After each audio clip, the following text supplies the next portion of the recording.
Mesdames, messieurs, bon début de semaine. J'espère que vous êtes en forme. On est arrivé au dernier cours de l'année. Mesdames et messieurs, c'est le grand départ. Cette semaine historique des philosophies, des idéologies. Profitez-en, ça va être très pratique pour vous pour l'avenir. Sans plus tarder, c'est parti, on commence. La fusée décolle. Séance du 12 juin. Le cours numéro 9, c'est le dernier. Mesdames, Messieurs, bonne nouvelle pour le Québec. L'entraînement fou de Dave Abissoina, le bal mammouth. La nouveauté, c'est l'histoire des philosophies. Et sans plus tarder, je commence. Mesdames, Messieurs, première actualité de la semaine. Eh bien, bonne nouvelle pour le Québec. Les rassemblements intérieurs seront autorisés. On apprenait dans la presse du 8 juin dernier que les rassemblements intérieurs seront autorisés. Donc, c'était lundi dernier. Et les restaurants pourront donc rouvrir sous peu, a annoncé l'après-midi en conférence de presse notre premier ministre du Québec, M. François Legault. Bonne nouvelle! Que ce soit une même table de restaurant ou dans nos maisons, les personnes qui se réuniront devront former un groupe de 10 individus maximum et respecter les 2 mètres de distance. M. Legault a qualifié les données du jour sur l'évolution de la pandémie du COVID-19 de très encourageantes lundi. On rapportait 199 nouveaux cas, 6 décès de COVID-19 et donc les chiffres sont clairement à la baisse. Le directeur national de la santé publique, le Dr Horacio Arruda, a annoncé que les conditions de confinement pour les enfants seront assouplies sous peu, comme demandé par la plupart des médecins pédiatres, n'est-ce pas? Le Dr Arruda a toutefois affirmé qu'il est trop tôt pour dire que la première vague est derrière nous. Il a rappelé que les citoyens doivent encore respecter les consignes, n'est-ce pas? Le Dr Arruda a mentionné qu'il ne faut surtout pas penser que c'est la liberté totale, dit-il. On est en liberté conditionnelle. On craint la deuxième vague. Hein? Le premier ministre Legault a aussi commenté les manifestations antiracistes de Montréal de dimanche dernier. Il dit avoir choisi de ne pas les interdire malgré la pandémie et les conseils de la santé publique. Il a dit qu'il comprenait le ras-le-bol des Québécois à ce sujet. Voilà. Excellente nouvelle. Voilà, mesdames, messieurs. Ensuite, j'enchaîne avec une bonne nouvelle. C'est la fin de l'année, on va faire ça léger. Mesdames, messieurs, la routine incroyable de l'artiste du Cirque du Soleil, Dave Abissoina. Mesdames, messieurs, Abissoina. Ça vaut la peine d'être vu, je vous la présente.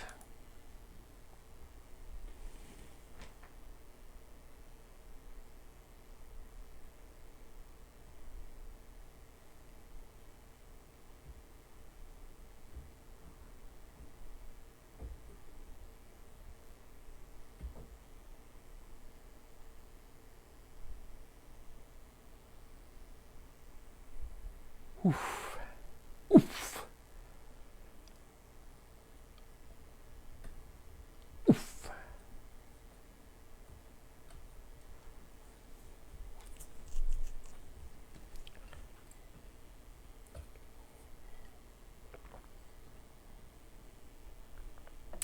Et on termine sur un bras, rien de moins. Voilà, mesdames, messieurs, vous l'avez vu.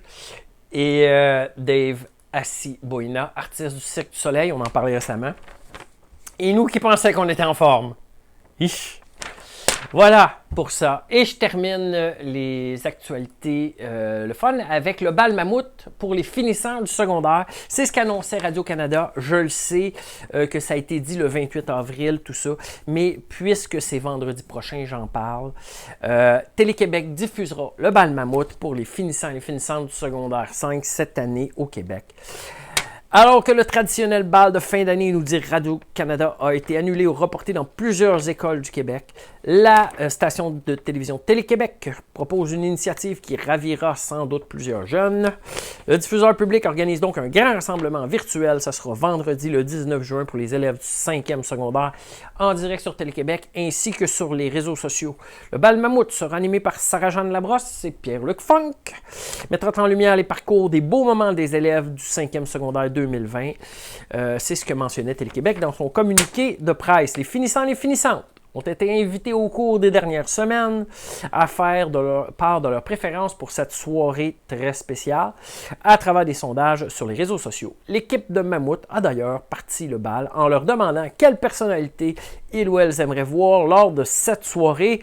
Mesdames, Messieurs, je vous présente le site web de Télé-Québec pour le mouvement Mammouth XXL que j'avais déjà montré. Kate Lessard, vous avez vu ça, vous savez qui il est. Et le bal Mammouth le 19 juin au soir. Et voici la publicité.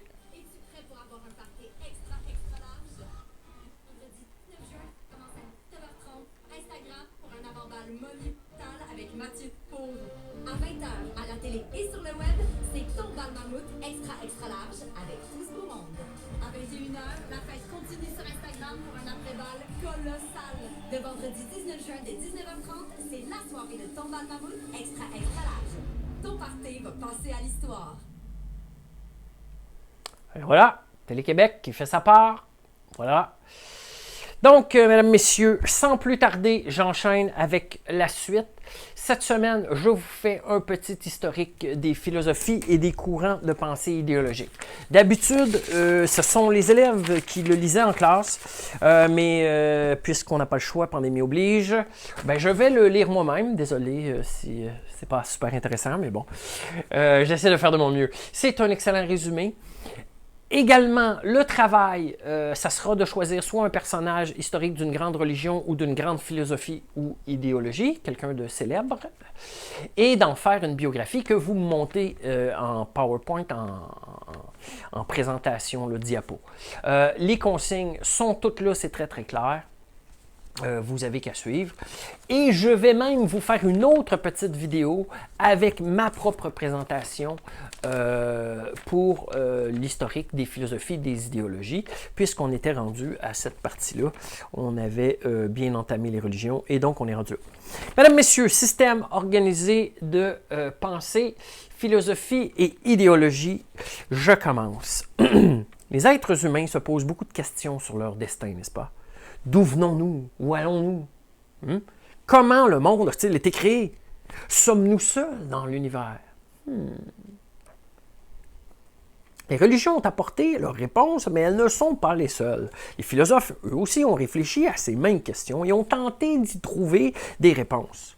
Parfois s'inspirant de concepts religieux, parfois partant de leurs observations de la nature, ils ont posé les bases de la philosophie et, ultimement, de la science moderne. Alors, la célèbre citation du moine Bernard de Chartres, qui a été empruntée par le grand scientifique Isaac Newton, nous dit ceci: il faut savoir regarder en arrière pour mieux aller vers l'avant. Nous sommes des nains. Si nous voyons si loin aujourd'hui, c'est parce que nous sommes perchés sur les épaules des géants qui nous ont précédés. Voilà. Newton aimait à le rappeler, mais c'est le moine Bernard de Chartres qui l'avait dit. Alors voici la petite chronologie des écoles philosophiques et idéologiques. Donc, on va revenir à la période de l'Antiquité. Donc, on pense lorsque l'écriture est inventée, de moins 3000 à 476. 476 étant la date de la chute que les historiens aiment rappeler ou situer comme étant la chute de l'Empire romain. En Asie, eh bien, le confucianisme, 6 siècles avant Jésus-Christ, va très très bien. Confucius, Lao Tzu, Sun Tzu, ce sont les grands penseurs de la pensée chinoise asiatique confucéenne, qui encore aujourd'hui va nous influencer immensément. Allez voir ça, le confucianisme, Confucius, Lao Tzu, le Tao Te Ching, Sun Tzu et ses 13 chapitres de l'art de la guerre. Ce sont toutes des choses qui sont encore pertinentes aujourd'hui. C'est encore lu, allez voir ça. Donc, c'était pas mal, là, je vous résume rapidement la période de l'Antiquité. Maintenant, dans l'Antiquité, il y a aussi, en Occident, la Grèce et son réalisme. Et là, les penseurs grecs ont tenté de comprendre le monde grâce à la logique et à la réflexion par l'observation des éléments. Donc, c'est le triomphe de la pensée logico-mathématique. Socrate, voilà, qui va inventer la pensée et comment accoucher des idées. Platon, qui sera son élève, va le suivre. Et lui, ça sera l'utilisation du dialogue pour arriver là, à trouver, élaborer une démocratie, élaborer un monde politique, la cité, la police, n'est-ce pas, qui est développé et sur lequel on peut se baser pour créer notre société. Hein. La cité. Aristote, qui lui aussi sera l'élève de Platon, ils se suivent, hein, Socrate, Platon et Aristote, bien lui, Aristote, il va structurer la logique, il va vraiment la formaliser, là, c'est le début, c'est le père de la logique, et ça va nous amener en route vers la science, logique qui est encore utilisée aujourd'hui dans les algorithmes, hein, par exemple. On arrive tranquillement à la période du Moyen Âge, que les historiens situent entre 476 après Jésus-Christ jusqu'à 1492 ou 1453, c'est selon, chute de Constantinople ou découverte de l'Amérique par les Occidentaux, notamment Christophe Colomb. Donc, en Europe, ce sont les temps sombres. Et ça va pas si bien que ça. Et donc, les Américains, les Anglo-Saxons appellent ça les Dark Ages. Hein. Alors, en Occident, c'est la chute de l'Empire romain, les invasions des barbares qui descendent du nord, la perte de plusieurs documents importants dans toutes ces batailles. Ce sera la chasse aux sorcières, les sages-femmes qui vont conserver le savoir antique, les guérisseuses, qu'on va traiter de sorcières d'ailleurs. Hein. Affrontement entre les différents royaumes dans l'Europe, le vieux continent. Hein. Les chrétiens, et donc les frontières vont s'établir. Une des choses qui va rester du Moyen-Âge, c'est que les frontières des États-nations vont se baser là, vont se former et vont bouger relativement peu jusqu'à nos jours d'ailleurs. Les chrétiens vont s'unir, ils vont combattre les Saladins, hein, la montée de la puissance de l'union des pays arabes sous l'islam, hein, n'est-ce pas? Et donc, ça sera les croisades. Hein. Donc, cette période, c'est surtout dominée par le savoir arabe, hein, la pensée arabe et mahométaine, qu'on pourrait dire. Donc, on pourrait dire que c'est l'arabisme. Hein. Donc, Mohammed le prophète, Al-Kindi, les grands penseurs, Razès, Al-Farabi, Ibn Tufayl et Ibn Khaldoun. Ce sont les sciences arabes ainsi que les mathématiques, le zéro, tout ça qui sera en forte hausse, en forte croissance. Nous arrive maintenant l'époque de la Renaissance. Donc, cette période de 1492, grosso modo, à 1789, eh bien là, les Européens vont redécouvrir les œuvres de l'Antiquité. L'humanisme va naître. Donc, ce sera sous Érasme qui va le définir, qui est un penseur de l'Église chrétienne.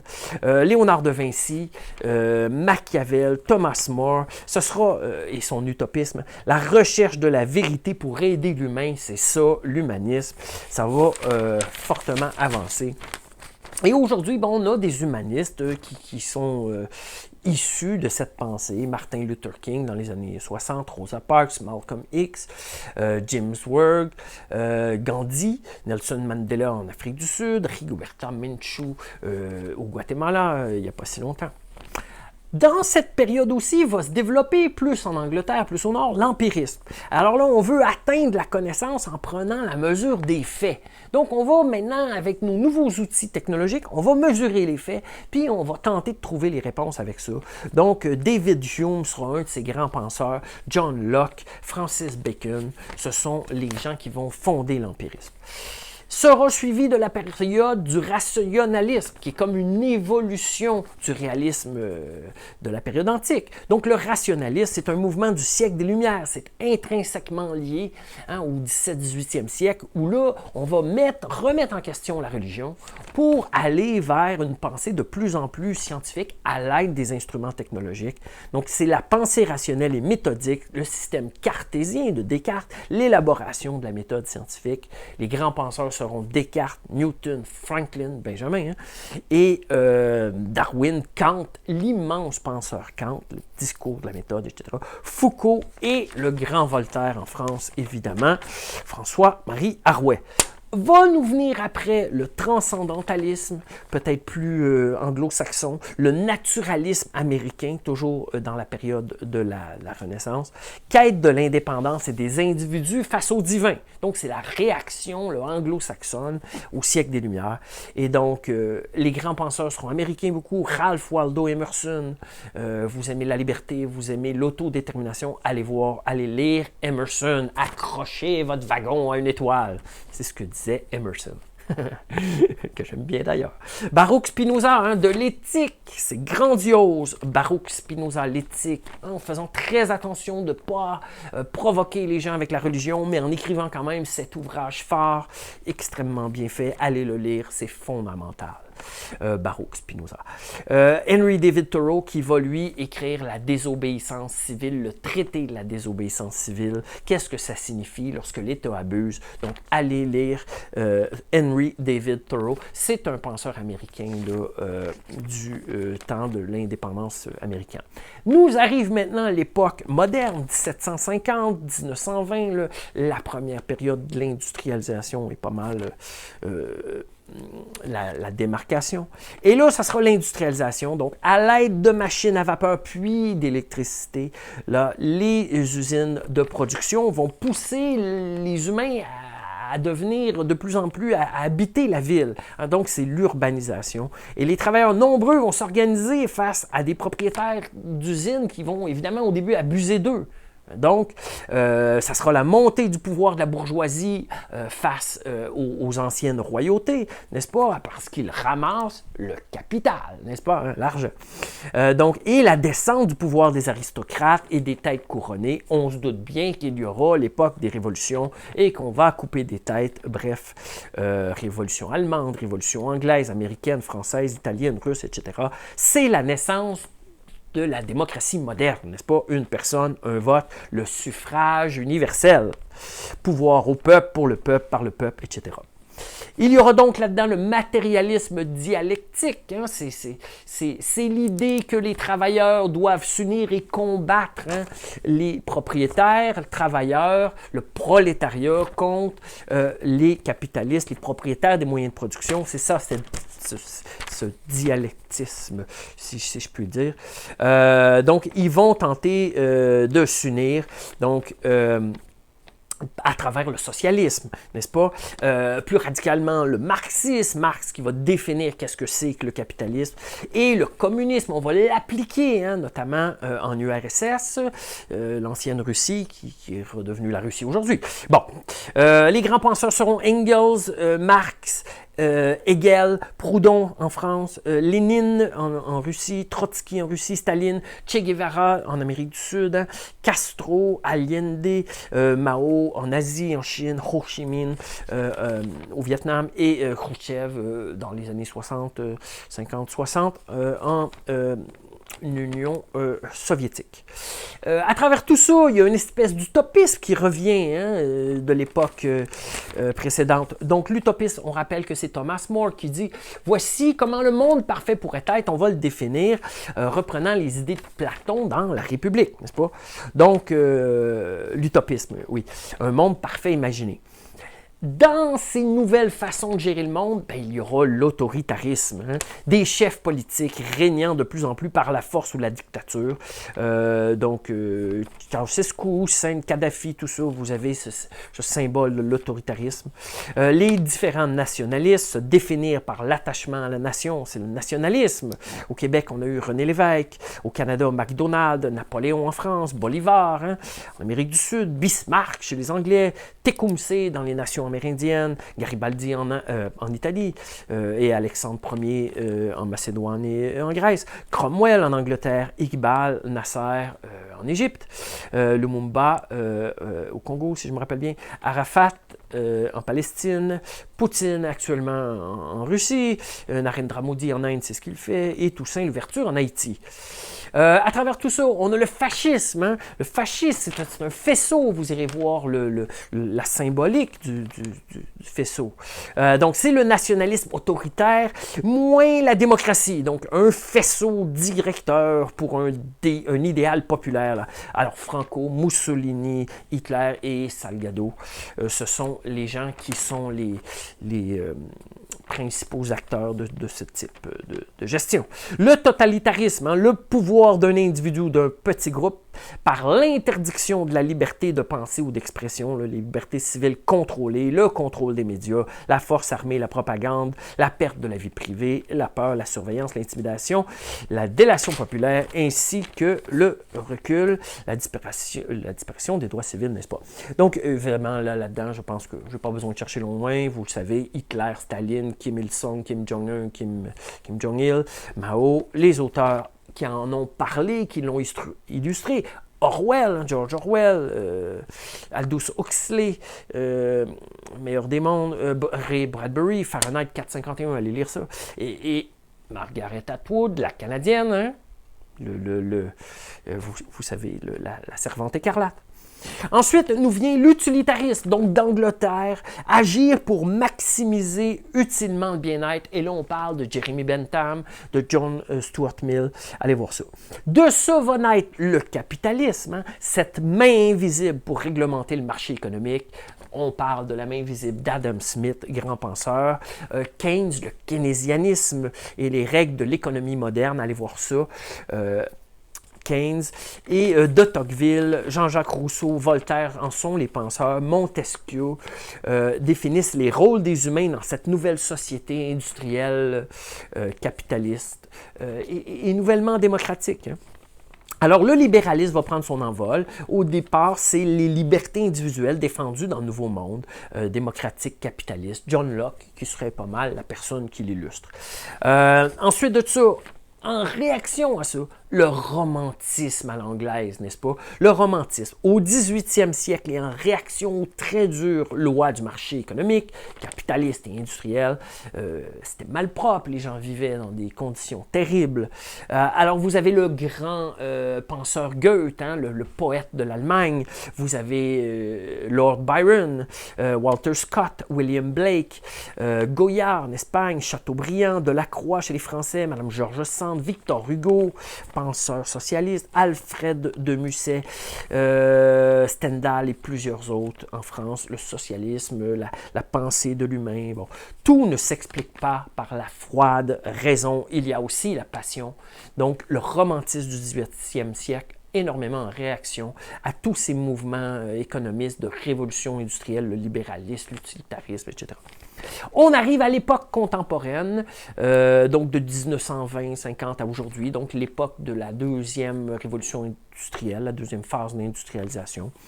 Et là, on va développer face à tout ça une espèce de nihilisme ou l'existentialisme. C'est le rejet des contraintes idéologiques pour se définir soi-même. Voilà, c'est la nouvelle vague, la bossa nova et les arts qui viennent avec. La naissance du courant de l'autodétermination, l'individualisme, la fin du destin. Nietzsche va écrire « Dieu est mort ». Voilà. Sartre, hein, l'être et le néant. Tout ça, allez voir ça. Naissance ensuite du féminisme moderne. Les femmes qui sont allées dans les usines durant la Première et la Deuxième Guerre mondiale, ils ont pris goût à cette indépendance économique, à ce droit de gérance dans les maisons, n'est-ce pas? Et de plus en plus, ils vont revendiquer leurs droits dans les écoles, etc., à juste titre. Donc, Simone de Beauvoir, Mary Daly, Mary Wollstonecraft, Iris Marion Young sont les grandes penseuses. Ici au Québec, Thérèse Casgrain, Jeannette Bertrand, Harriet Taylor Mill, Fanny Blankers-Cohen, Florence Nightingale en Europe et une multitude d'autres. Ce sont des grandes porteuses de féminisme moderne. On aura aussi en réaction à tout ça l'athéisme, hein, une compréhension du monde sans Dieu. C'est l'athéisme. Hein. Dawkins, le grand professeur anglais, le journaliste Hitchens, le penseur des Lumières Diderot, hein, étaient des partisans de l'athéisme. Il y a aussi l'agnosticisme. L'agnosticisme, c'est l'être humain qui ne peut prouver l'existence ou non de Dieu. Le doute, hein? C'est le beau risque. Alors, c'est inaccessible. Les agnostiques disent, Peut-être que Dieu existe, peut-être qu'il n'existe pas. On ne peut pas le savoir, on n'a pas les moyens de le trouver, ni même de le comprendre. Alors, peut-être que oui, peut-être que non. Ce sont les agnostiques. Parmi ceux-ci, on peut citer les plus célèbres: Proust, Dali, Edward Snowden, Conan Doyle, Charlie Chaplin, Franz Kafka, H.P. Lovecraft, l'écrivain, John McCartney, le chanteur, musicien des Beatles, Hannah Arendt, la grande penseuse russo-américaine, Ambrose Bierce, allez lire Ambrose Bierce, c'est quelque chose, Betty Friedan, la féministe, Henri Dunant, le créateur de la Croix-Rouge, Buffett, un des 3 plus grands milliardaires américains, Elon Musk, Leonardo DiCaprio, Mark Groening, le créateur des Simpsons, c'était tous des agnostiques ou des athéistes, Hergé, le créateur de Tintin, Alexander Graham Bell, Marie Curie, Einstein s'en sont inspirés, Edwin Hubble, le grand chercheur scientifique, Bill Nye, Carl Sagan, Edmund Hillary, celui qui a monté sur le premier sur l'Everest, chez les Occidentaux, on s'entend. Après tout ça, va arriver la période du pluralisme, ce nouvel humanisme, parmi les voyagements, les transports d'humains à travers le monde. Alors c'est le pluralisme, multiculturalisme à la canadienne, accepter l'autre malgré les divergences d'opinion et en faire un projet de société. Donc c'est la méthode canadienne. Christian Wolff, Jacques Dupuis, Emmanuel Kant sont les grands tenanciers. Hegel également et Picasso. Ainsi que plusieurs gagnants de prix Nobel de la paix. Allez voir la liste des prix Nobel de la paix. Actuellement, de plus en plus, on a l'environnementalisme qui succède et ou l'écologisme. Donc, c'est cohabiter harmonieusement humains, animaux et environnement, tout ça. Donc, les grands penseurs étaient James Lovelock, c'est plus ancien à l'époque moderne, John Muir, Jacques Cousteau chez les Français, le mouvement Greenpeace, lancé ici même au Canada par David McTaggart, David Suzuki, Irving Stone, Rachel Carson, qui est la première qui a écrit le Printemps silencieux, ce printemps où, dans les années 60, y aura-t-il un moment donné où on n'entendra plus les oiseaux? Silent Spring, allez lire Rachel Carson. Jane Goodall, la grande primatologue américaine. Erin Brockovich, l'avocate célèbre. Elizabeth May, ici même, impliquée en politique, le Parti vert canadien. Laure Varidel, équitaire, fondatrice. Pierre Dansereau, René Dumont, Karel Méran, Daniel Green, Stephen Guilbeault, notre ministre du patrimoine actuel, ainsi que Hubert Reeves, Al Gore et Wangari Maathai, qui, si je me rappelle bien, avait gagné le prix Nobel de la paix également. Plus récemment, ou en tout cas depuis quelque temps, la droite libérale, le mouvement de la droite libérale capitaliste. Donc, nous avons les premiers ministres chrétiens, Harper, Reagan, Margaret Thatcher dans les années 80 en Angleterre, Nicolas Sarkozy en France, donc la droite libérale. Et les mouvements actuels, l'ultralibéralisme, Milton Friedman, George H. Bush, le père, ainsi que son fils, W. Paul Wolfowitz, Donald Rumsfeld, et Donald Trump, qui sont des faucons. L'anarchisme, allez voir le mouvement de l'anarchisme et les mouvements punk. Les grands penseurs sont Bakunin, Kropotkin, William Goodwin, Walter Block. Nous avons ici l'activiste Jaggi Singh qui s'en réclame, l'anarchisme, ainsi que le grand penseur Normand Baillargeon. La droite nationaliste et néofasciste et les mouvements d'extrême droite nationaliste, nous avons là-dedans Oswald Mosley, René Binet, Jean-Marie Le Pen en France, l'Aube dorée de Nikolaos Michaloliakos, Pinochet, Sargsyan en Arménie, je me rappelle bien, Marine Le Pen en France, Viktor Orban, Kaczynski, Strache, si je me rappelle bien, c'est en Autriche, Strache, Wilders, Methuen, Carlson, Farage, Nigel Farage, qui était un des tenants du Brexit très récemment, Zirinovski et bien d'autres. Zirinovski, si je me rappelle bien, c'est en Pologne. Et les socialismes de gauche, d'extrême gauche et les révolutionnaires, donc les socialistes de gauche, Amir Kadir, ici même au Québec, Françoise David, Manon Massé, Gabriel Nadeau-Dubois, les mouvements ETA, les brigades rouges dans les plus extrêmes, Trotsky, Castro, Jaggi Singh, peut-être Jack Layton, Jack Mead Singh, Donc, ce sont dans l'ensemble les penseurs voilà, de la plupart des philosophies et des idéologies. Je vous invite à l'étudier. Je vais mettre les notes en référence. Vous allez avoir ça. Donc, dans le travail, comme consigne, ce que je vais vous demander de faire, eh bien, allez voir ma vidéo où je vais présenter les différentes philosophies et idéologies. Je ne parle pas de ce que je viens de faire. J'ai fait un PowerPoint, je le présente en vidéo. Ça vaut la peine d'être vu. Et donc, vous choisissez un personnage célèbre, soit d'une grande religion ou d'une grande philosophie ou idéologie, et vous faites une recherche biographique sur cette personne. Vous allez me créer une présentation en diapositive, slide, PowerPoint, etc. Et vous devez trouver les 10 éléments suivants et les inclure dans la présentation. Donc, une image claire du personnage célèbre choisi, avec au-dessus clairement identifié son nom et ses années de naissance et de décès s'il y a lieu. S'il est encore vivant, vous mettez seulement un tiret. Deuxième chose que je recherche, situer sa naissance sur la ligne du temps de l'Antiquité à nos jours, époque contemporaine. Très facile de trouver une ligne du temps sur Internet. Allez chercher ça, copier-coller, c'est facile. Troisième élément, 2 pictogrammes, icônes ou symboles là, qui illustrent bien les valeurs ou les idées du personnage choisi. Fiez-vous au numéro 7, là, ces valeurs en dessous. Si c'est une personne éprise de justice, peut-être mettre une balance. Bon, vous êtes bon, vous allez trouver. Numéro 4, la profession qu'il occupait et sa formation, ses études. Si quelqu'un prenait Jésus, par exemple, c'était un rabbin, il avait une formation et un travail de charpentier. Numéro 5, très clairement dans votre présentation, le nom de la philosophie ou de la religion que votre personnage représente. Donc, si c'était Jésus, vous me dites le christianisme. Si c'est Martin Luther King, l'humanisme. Viola Desmond au Canada, l'humanisme. Voilà. Donc, faites-le, écrivez-le clairement, j'aime ça le voir.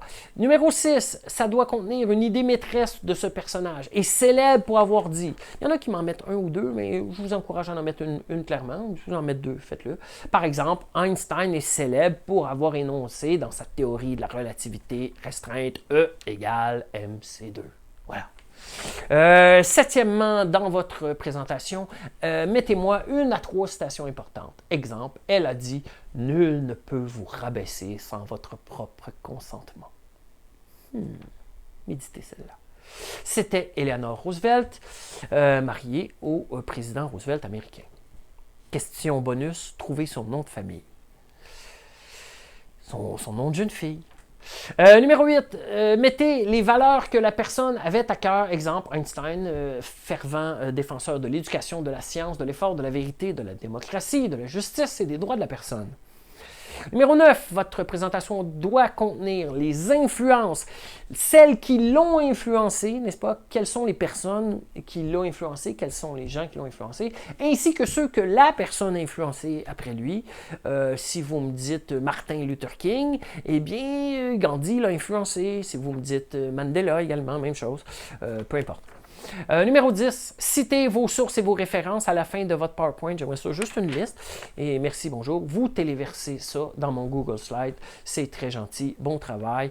Voilà, c'était les consignes pour cette semaine, séance 9, dernier cours. Maintenant, je termine en disant ceci. Mesdames, messieurs, ça a été une année extraordinaire à plein de points de vue. Je vous remercie d'être à l'écoute profondément. Je veux remercier tous ceux et celles qui m'ont envoyé plein de travaux, qui m'ont communiqué, qui ont jasé avec moi. Ça m'a fait chaud au cœur. Tous ceux qui sont venus dans mes rencontres Google Meet, merci du fond du cœur. C'est extrêmement apprécié. C'est pas évident de faire quelque chose, puis on ne sait pas où vous êtes, puis qu'est-ce que vous pensez. Alors, tous ceux qui m'ont donné de la rétroaction, que ce soit même par écrit, parce qu'il y en a qui sont plus gênés, merci. Ce que vous avez fait, ça a aidé pour les autres. Alors, pour tout ça, je vous remercie profondément du fond du cœur. Bravo, vous êtes rendus jusqu'au bout. Je vous rappelle que les travaux, ils sont tous à votre gré. Vous allez chercher des points bonnies avec. Je ne corrigerai que la qualité et non la quantité. Sur ce, j'espère que vous avez passé une super belle année avec moi. Cette année qui a commencé avec une manifestation incroyable pour l'environnement, c'était le 27 en 2019. Cette année où il y a eu des gens, malheureusement, qui ont perdu la vie à notre école. Cette année où il y a eu une pandémie qui a complètement bouleversé notre année scolaire, vos demandes au cégep et vos notes finales. On a tous essayé de faire de notre mieux, vous comme moi, je le sais. C'est pas toujours facile. Bravo à tous ceux qui sont allés travailler dans les services essentiels. Bravo à tous ceux qui se sont occupés de leur famille, qui ont fait ce qu'il fallait pour rester en santé, qui sont allés courir dehors, qui en ont profité, qui ont respecté les consignes publiques. Vraiment, je vous félicite. C'est une année extraordinaire. Et comme je l'ai déjà dit dans une autre vidéo, ben au moins maintenant, vous savez que vous êtes capable de vous adapter et ça va vous servir pour la suite. Sur ce, je vous souhaite une belle fin d'année. On se revoit le 23. Il me reste à vous dire bonne semaine.